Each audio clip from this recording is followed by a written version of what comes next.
British was the cry as the ship went down. Every man was heady at his post. Captain and crew when they knew the war. Titanic was built with 4 funnels, though one was just for show to make her look more impressive. She couldn't have been more impressive. The crystal chandeliers alone cost more than the electricians who fitted them could earn in a year. Axminster and Wilton carpets were stretched over the steel of the decks underfoot. There was a plunge pool, a gymnasium, a squash court and a Turkish bath. This was decorated in the Arabian style, with a crystal fountain flowing cool drinking water. True, the third class had only 1 bathtub for 540 male passengers, but everybody knew that too many baths gave you lung disease. Unless you were rich, of course.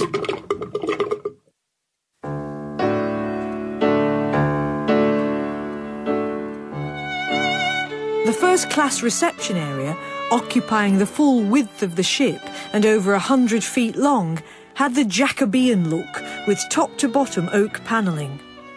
And sweeping into it was the splendid curving double-divided oak and ironwork staircase with its chubby bronze cherub lamp that lit up the inlay and the marquetry, the polish and the sheen, the gilt, the gold, the jewels. You could barely feel the ship move.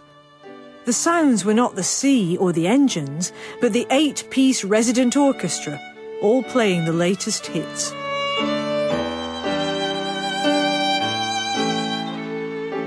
When you'd eaten enough and drunk enough, danced and played cards and put the world to rights in the smoking room, or read the latest Arthur Conan Doyle in the library with its bright burning fire and comfy chairs, you could go to sleep in your purpose-made feather bed. Rich British passengers could imagine that they were weekending at a fantasy country house, all champagne and no draughts, or staying at the Ritz. Wealthy Europeans could enjoy old-world opulence. New World Americans were reckoned to like history but preferred it to happen all at once. Pick your period and book it. Much like a visit to Vegas or Disneyland now. You could even go Egyptian if you were feeling Cleopatra-like. The suites and the staterooms had their own fireplaces and private bathrooms. Lady Duff Gordon, the fashion costumier, and one of those who survived the sinking. I was entranced by the beauty of the liner. I had never dreamed of sailing in such luxury. My pretty little cabin, with its electric heater and pink curtains, delighted me, so that it was a pleasure to go to bed. Everything about this lovely ship reassured me. That pretty little cabin wasn't cheap. Even the most basic first-class berth in a shared cabin cost £26 one way. That's about £1,000 now. The 2 best apartments on board were the promenade suites, and these cost £870 one way. Though if you could afford one, you were given a free cabin for your servant too. I should think so, at £35,000 in today's money. This was the private jet space of the age. On Titanic's one and only voyage, the first of these promenade suites had been reserved for White Star owner and billionaire J.P. Morgan, who planned to board at Cherbourg, but he cancelled at the last minute. Instead, managing director J. Bruce Ismay took his place. The second suite was occupied by Mrs. Charlotte Cardetza and her son Thomas. Her baggage included 14 trunks that contained 70 dresses, 10 fur coats and 38 feather boas. It's not recorded how many of these items of clothing she wore whilst aboard, but as one of the survivors, she claimed more than $177,000 against White Star for lost property.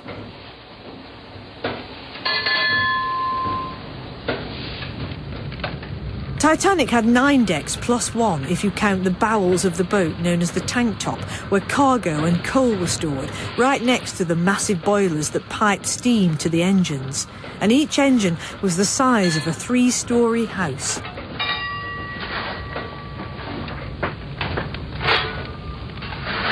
Stokers worked in shifts here 24 hours a day, stripped to the waist, sweating and filthy, shovelling in Titanic's daily diet of 600 tons of coal.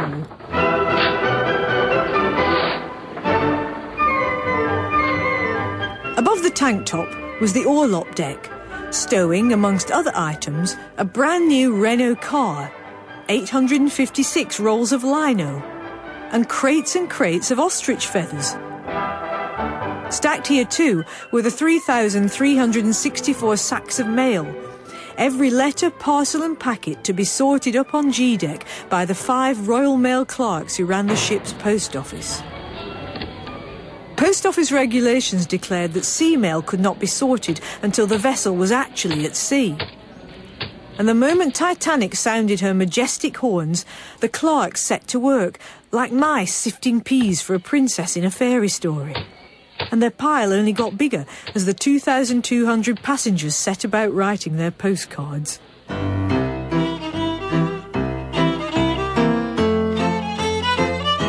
Charles Herbert Lightoller was the second mate on the ship. From Southampton Water, we went to Cherbourg and picked up mail and passengers, and from there we went to Queenstown and picked up more passengers. Then we went flat out for New York at a speed of 22, 23, 24 knots. She was a beautiful ship.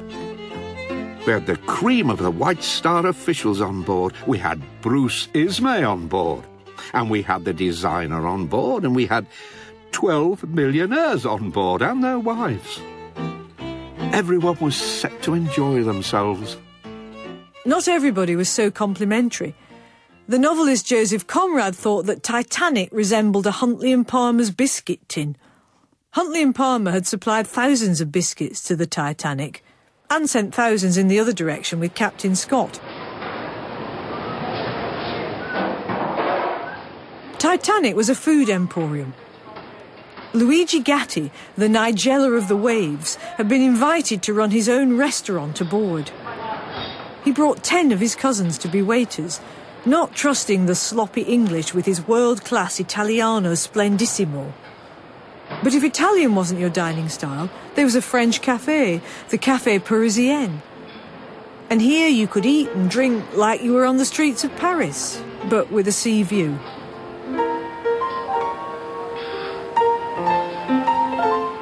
RMS Titanic, April the 14th, 1912. Luncheon, cockaliki. Fillets of brill, chicken a la Maryland.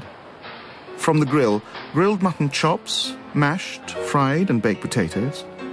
Buffet, veal and ham pie, potted shrimps, ox tongue, bologna sausage. Iced draft Munich lager beer at 3d a tankard. And that was just lunch. Passengers had already eaten breakfast, they'd expect to be served tea, and if a 6-course dinner left them peckish, they could have sandwiches or cheese for a late supper.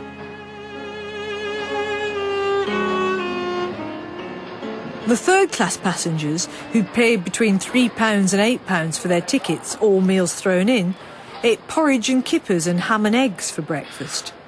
Their lunch, called dinner for class reasons, was soup, beef and gravy, plenty of veg, and boiled potatoes and plum pudding. Later they were fed cold meats, bread and pickles, stewed figs, and given lashings of hot tea.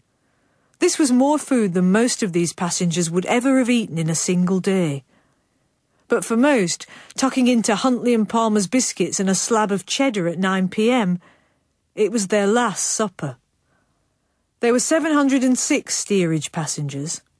176 survived.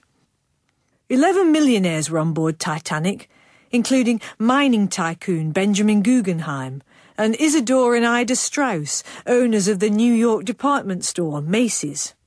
Colonel John Jacob Astor, worth about $85 million, was the hot gossip of the ship. Newly divorced and arriving with his fresh-minted, barely 18-year-old pregnant bride on his arm. Their Airedale was in his own heated kennel. But everybody has to get along on board ship, and all the millionaires were welcome at the captain's table.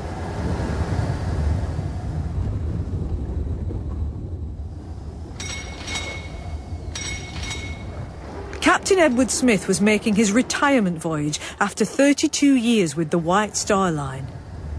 He was their highest paid seaman, earning £1,250 a year, and the Titanic was something of a goodbye present. He'd already captained the Olympic, and crashed her, probably because the ship was so big, perhaps too big. But White Star Line still felt that he was the man for the all-important big publicity maiden voyage.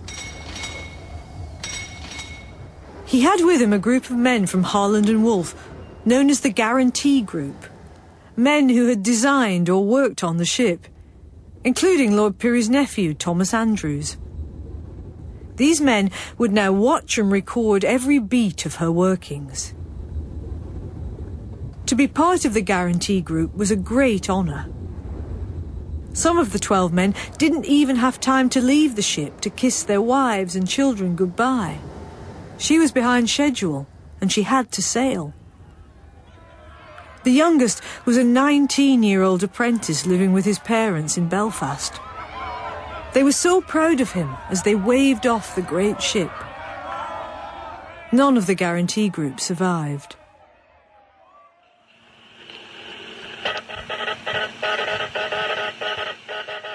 Two men on board represented the newest innovation at sea. Jack Phillips and Harold Bride were the Marconi wireless operators, employed directly by the Marconi Company and hired out to ships.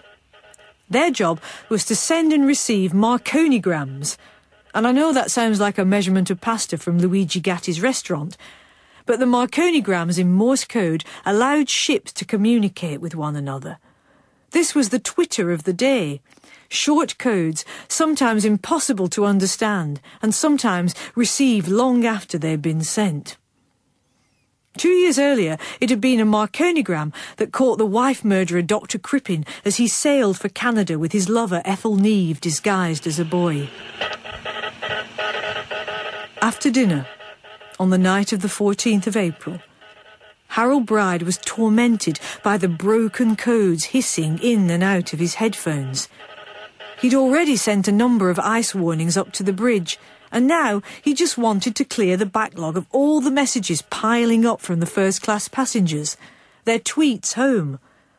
10 words cost 12 and 6, about £150 in today's money. Marconigrams were their new toy. He was sending one out that read, "Hello, boy.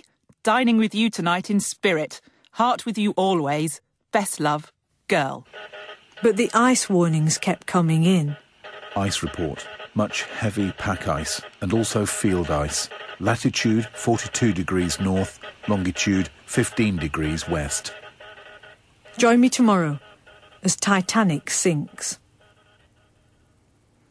Ship of Dreams is written and presented by Jeanette Winterson. The readers are Jeremy Young and Jasper Jacob. The producer is Kevin Dawson, and it's a Whistledown production for BBC Radio 4.